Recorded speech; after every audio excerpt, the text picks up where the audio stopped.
good, y'all? Welcome back to my channel. I gotta make this intro super quick because I'm headed to pick up my first order for today. It is Saturday. I am starting off doing Instacart. This is an Instacart video. I'm gonna take you through today and tomorrow to show you how much I come up with on the weekend. Now, this will be my first complete weekend. I'm scheduled to work 2 p.m. to 10 p.m. today, and I believe 10 to 12 tomorrow, and then I gave myself a break from 12 to 1, and then I'm back out there from 1 to 9. So I'm gonna insert a clip somewhere on the screen I need to be turning somewhere on the screen to show you guys where I started within my zone, so that you can see that there are a lot of red spots around me, so there's really no need for me to travel. I was waiting at my home. The app automatically logs you in at your scheduled time. I didn't get my first order till 2:11, so 10 minutes after I logged on, which is fine. First order is at Aldi, right around the corner. It's for, I believe, $14.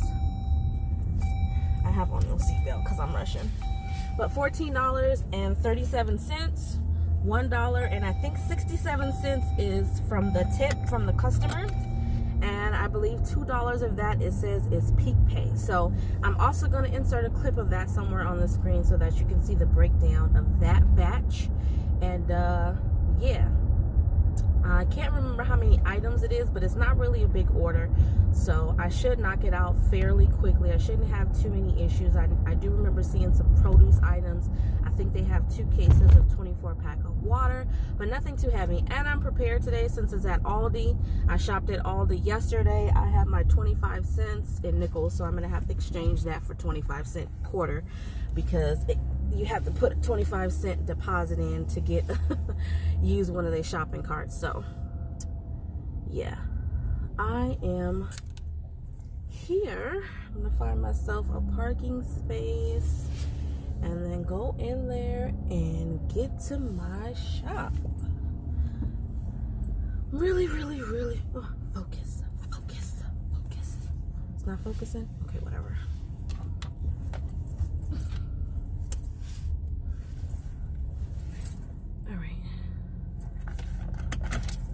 Alright, so I'm here, y'all. Definitely smash that like button if you like what you see, if you're enjoying the content, if you think it's helpful to you in any way.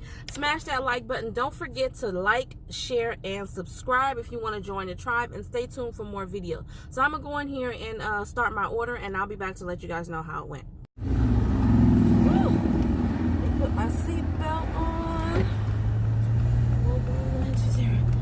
Alright, you guys, so I actually just went on ahead and dropped off that order. Let me turn off my hazards. I dropped off that order. I don't have a delivery right now, so I'm going to head back to my house and just stay there because my son is there with his father, and I just put him to sleep for a nap, but just in case, we all know how men are when it comes to watching babies. So I told him I would head back. So, and I'm literally right up the street from my house. But anyways, for that order, it was, I think, 28 units, 12 items, which wasn't bad. It was $13 and some change, like I said earlier, and that included heavy item pay and peak pay of $2, and then the customer gave a tip of $1.67, which in my opinion ain't really nothing, but whatever. So the only heavy items that she had were 2 cases of water. And I'm going to tell you guys just a quick tip: when you're doing this type of job, be specific. Make sure, double check. Okay, double check. And I say that because I almost made a mistake again, which the app will let you know if you make a mistake, so it's okay. But I'm just telling you, in order to avoid taking much more time taking things out of your cart because you picked up the wrong item, just make sure you read accurately what the actual item is that the customer is requesting. So for example, the customer requested 2 cases of 24 packs of water. Now the company was Pure Agua, and they wanted purified water. I didn't read the purified part. The only thing I read was Pure Agua and then 24 bottles in there. So when I went to the water section, I grabbed 2 cases of Pure Agua, but I picked up spring water. So when I went to scan the barcode, it let me know that I picked up spring water and the customer requested purified. So I had to take those 2 cases out and then put the purified water in the cart. So just make sure you're reading and getting the accurate item, okay? Just double check, double check, double check, double check.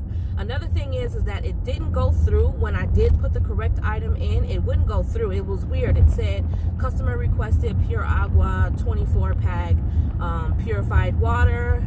You found Pure Agua 24 pack purified. I don't know. It was weird, but it didn't go through. So I had to force mark the item. And in the app, it'll have a green button at the bottom of the screen that says force mark.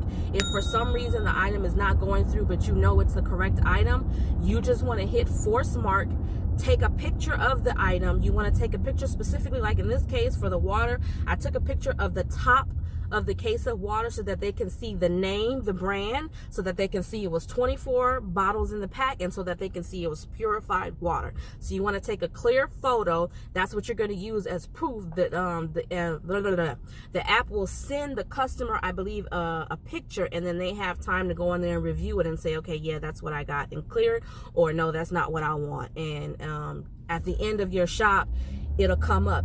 It'll say items you have stuff to do. It'll say to-do list, items in review, and then there's one more category, but I can't remember what it is off the top of my head. Another thing that I noticed is I had a timer this time. I don't think I had a timer the first couple of times, so I think maybe they're taking the training wheels off, because I didn't have a timer the first time, or either I wasn't paying attention. So I had a timer. When I got to the water section to get the cases of water, now at this point I only had probably like 4 items left to get out of all of the items that I needed to get. I had pretty much had everything, so I wasn't really worried, but it said 12 minutes. I had been shopping already 12 minutes, and the goal was for me to be done in 28. So I'm hoping that I made that goal. I'm pretty sure that I did, but the sucky thing is that as soon as I got to the front, everybody decided to check out at the same doggone time. And I wish that Instacart would take that into consideration too, because there's no way I can't speed up the cashiers. I can't make people move faster or anything like that. I mean, I wish that I could, but I can't. So just take that into consideration too when you're shopping. That's why it's best to be as quick as you can, but double check your work. So that way, the fewer mistakes you make, the less time you're likely to take shopping for the order. And at the same time, then you'll have that extra time waiting in line versus shopping, if that makes any sense. So instead of being out there shopping for the whole 30 minutes that they give you, try to get your shop done in 15 minutes, so that way you can use those last 15 minutes basically to sit in line, just on the chance that there are mishaps like that, where everybody is trying to check out at the same time, or whatever the case may be. So I'm here, I'm at home. I'm gonna wait till my next order. It is 3 o'clock, and I will chime in and let you guys know what time I get my second order. All right, just got second order. Wasn't in the house no more than 10 minutes. I think it was like 3:05 or 3 something when I went inside. But anyways, it's about 3:15 right now. This order is where I do majority of my shops, which is at El Super, literally right across the light from my house. The customer is 6 miles away from me. I think it was pretty close to the other one. 12 items, 28 units, but it looked like majority of it was produce. So that's probably where a lot of the units is going to come from. And the good thing is that since I used to actually be an employee of this store, I know where majority of the items are. So just hope that it's not crowded, because one thing I do know is that this store is usually crowded. Everybody is usually in here, and it's the beginning of the month. So let me get this shop going. I'll let you know how it goes after.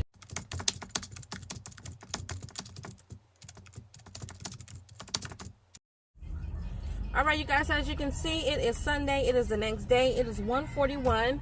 I am headed to deliver my first order of the day. I'm scheduled today from 1 p.m. to 9 p.m.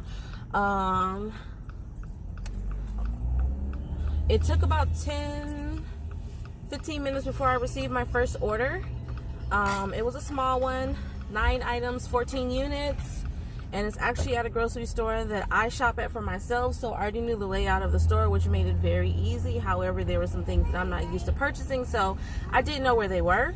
Like there was a type of salsa, and I wasn't really paying attention to the actual location. It said deli, and for some reason I was looking in a completely different area than the deli. So it just goes back to what I was saying. Make sure that you pay attention. The layout in the app, the route that they provide for you is very efficient. I would say use that, except for in situations where if it's a store that you're used to shopping at and you know the layout of the store, then go with your best judgment. Whichever way is going to help you to get your order in your cart the fastest, go with that route. There's no right or wrong way to do it, just as long as you get your order to your customer on time. I ended my shift early yesterday because after my third order, it did slow down. So I want to say around 6:30, I was scheduled to work 2 to 10. Around 6:30, it had slowed down significantly. I went to, what did I do yesterday? I was able to get gas. Like, I was running errands. I went to the ATM. Like, I was doing so much stuff yesterday, and my app was still on. I didn't turn it off until I got home. And even though the turtle didn't pop up, you'll have an option to end early without a reliability incident as long as the turtle pops up. But the turtle didn't. The turtle didn't pop up. But when you have a lot of time, that is basically where you're just not doing anything. You can check, and it'll let you know if you can end your shift early without a reliability incident. So that's what I did yesterday. Turn left onto Mills Avenue. I checked after running my errands, like I said, and then going home. I checked, and it said you will not receive a reliability incident due to idleness. So I just ended my shift early. I think it was around 6:30, 7 o'clock. So I did 3 orders. I probably should have stayed on for the whole shift, but I didn't. I just got lazy. But my ending total, I'm gonna post it on the screen somewhere just so that you guys can see how much I made. I think it was $36. The last order that I had was $10. These people really didn't tip. The area, that's another thing. Depending on your area, you'll know when people are going to tip or not. Like the order I'm on right now is just $10, and there's absolutely no tip. So I think I'm going to be a little bit more choosy when it comes to accepting orders. It does affect your acceptance rating, but if I'm going to be out there shopping, I'm not going to do that without a tip, because this is something that you could be doing yourself unless you have some type of medical condition that would not allow you to do that. And to be perfectly honest, a lot of the customers in the area that I live in don't have any medical issues. Like there's one young man, customer that I dropped the order off yesterday, and looked like he was around my age, maybe younger. Didn't have any issues. Didn't even offer to help me bring up cases of soda upstairs. But hey, it is what it is. I was trying to get my feet wet. I'm more, how do I say it? I want to get more orders today, because today is peak boost. You know, it's the beginning of the month. Everybody's doing their shopping, either for the whole month or for the next couple of weeks. So there is an additional dollar amount added on to every order. So for the first 8 hours of my shift, or 7 hours of my shift, there's an additional 3 hours added on to each order I complete. So I'm going to show you guys a clip of that so you see what I'm talking about on the schedule screen where I've chosen my hours for today. I'm going to put that on the screen so you can see that. So yeah, you guys, I'm on my way to drop off order number 1 for today, Sunday, and I'm not going to pop back in every single time, because again, I don't want to make a super long video. I just want to kind of help you guys get an idea. For those of you who are new, we're kind of going through this process together, because I'm new. I'm not an experienced Instacart shopper. I haven't been doing this for a long time. This is literally will be my third completed shift. So I'm learning as I go too, learning how to deal with replacements, deal with whether the customer has suggestions. For example, that's another thing before I go. So this customer left specific instructions for certain items. So for example, they wanted is that right here? The Kroger brand shredded lettuce, and they actually didn't have that in stock. So they left a suggestion for another brand, which was the Dole brand shredded lettuce. So I got that. So pay attention, destination will be on the left, because some people will give you suggestions. Or there were some items where she said, like, there was shrimp in her order. She said if they don't have it, don't replace it. So make sure you pay attention. But anyways, I'm about to arrive, and I don't want to be rude, so let me deliver this order. Okay, so I dropped that off, made it on time. I noticed too at the end, right when I got there, it said no rush, safety first. It was a little sweet old lady. She was very sweet. She actually gave me $7 cash tip. So for that order, I ended up making $17 instead of just the $10 that I received in the app. So that was actually cool. So anyways, yeah, like I was saying earlier, you want to make sure that you pay attention to all the details in the app, what it tells you. Sometimes a customer will leave specific notes to say, if they don't have this item, you can exchange it for this item, or it'll say use your best judgment, or it'll say don't replace it all. Like for example, with the shrimp, like I was saying earlier, she wanted a bag of shrimp. I think the size was 5160. It was a Kroger brand, and if they didn't have that one, she didn't want you to try to replace it. She just wanted you to just leave it off and refund it. So thankfully they had everything. There was only one thing that they didn't have, which was what was it? It was pico, but it was some type of hot sauce, and they had it, but they didn't have the size that she wanted. So what I did for that one was I took a picture of the size that they had, and then just kept moving on for the rest of my order. Now, had she sent me a message saying that she didn't want that size, just go ahead and refund it, because on that one she didn't leave specific instructions whether I should leave it off or refund it or not replace it or whatever. So I just went on ahead and purchased it. I figured getting her one of them is better than nothing. The one that I got her was $1.99, and I think the one that she wanted was $2.59, but they didn't have that one in stock. I don't think they carried that size, so I just got her the one that they had. And like I said, I took a picture of it. So you just want to make sure that you do the very best that you can with your customers, with their order. You want to shop the same way that you would shop for yourself. I know for me, I'm going to try to get the very best bargain that I can. There are some things that I don't want to be replaced, and there are some things in which I'm willing to accept a similar product or an off-brand product or whatever the case may be. So you guys want to make sure that you've exhausted all of your options first, basically, before you contact the customer to say that they don't have. At the same time, don't spend too much time looking for items. If you can't find it, if you don't see a store attendant around, move on to the next item and then just come back to that one. They gave me 21 minutes to complete that shop. I completed it, I think, in 14. I would like to get all of my time to be half. So if they're giving me 30 minutes, I want to complete my shops in 15. But it's going to take some time. Give yourself some time to learn. Give yourself some time to develop. Even though this is a pretty self-explanatory job, there's not really a whole lot of thought involved in it. You still want to give yourself some time to develop the skill of being efficient and moving quickly while you're shopping. So on that note, I am going to continue my day, and then what I'm going to do for today is chime in only if, like I said, if there's something that I feel is significant, that it will be a learning a teaching moment for you guys, or a learning moment for you guys, I will chime in and let you know. But other than that, I'm probably going to chime in right at the end of my shift just to let you know how many orders I got and what the ending amount was for the day. So I'll see you guys next time. Alright, you guys, so as you can see, I am at home. I actually ended my shift early. I ended it around 7 o'clock without a reliability incident.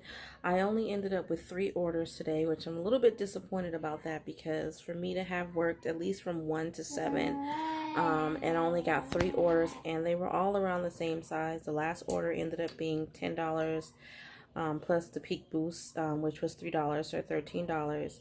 But anyways, I'm going to insert on the screen my complete earnings for today. And then, I'm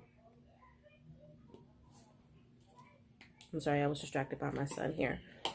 But yeah, hopefully you get a chance to, glance over at my earnings for today. I think it was about $38 or $36, which again is really not as much as I was expecting. The orders were pretty spaced out. The first one was at 1, the second one was at 3, the last one was at 5. So I did have a lot of idle time where I wasn't doing anything at all.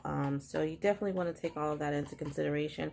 I think my total active hours for today were, my total hours for today were 6 hours, a little bit over 6 hours, but the amount of time that I actually spent doing the shopping, where they consider to be active hours, was I think 2 hours and 51 minutes. So there, as you can see, from 2 hours to 6 hours is about 4 hours where I wasn't doing anything whatsoever. So but I'm still beginning. I'm going to test out the marketplace a little bit more, and I'm going to work Instacart all next week, Monday through Sunday. So I'm going to see, give me a chance to kind of research my area and see which times works best. The thing about working on days where you know they're going to be peak boosts is, yeah, you expect it to be busy because they're saying that this is when they expect it to be busy. That's why they're offering to pay you more money. But if everybody is signed up to work on those days, then the reality is that they may not have as many batches to go around to fit the demand of drivers that are scheduled to work on that day. So I'm thinking that that's what happened today. So maybe sometimes it may actually work out to schedule yourself on days and at times where people are less likely to, when people may think it's slow. Like, honestly, I think I did better when I worked on Friday. This past Friday, it was only 4 hours from 10 to 2. Most people are trying to get those evening hours. So for me working from 10 to 2, I had already made close to $50. So that day was actually better than today or yesterday. But I'm not losing hope. Hopefully you guys got something out of this video. Stay tuned for more Instacart videos. Just stop making noise.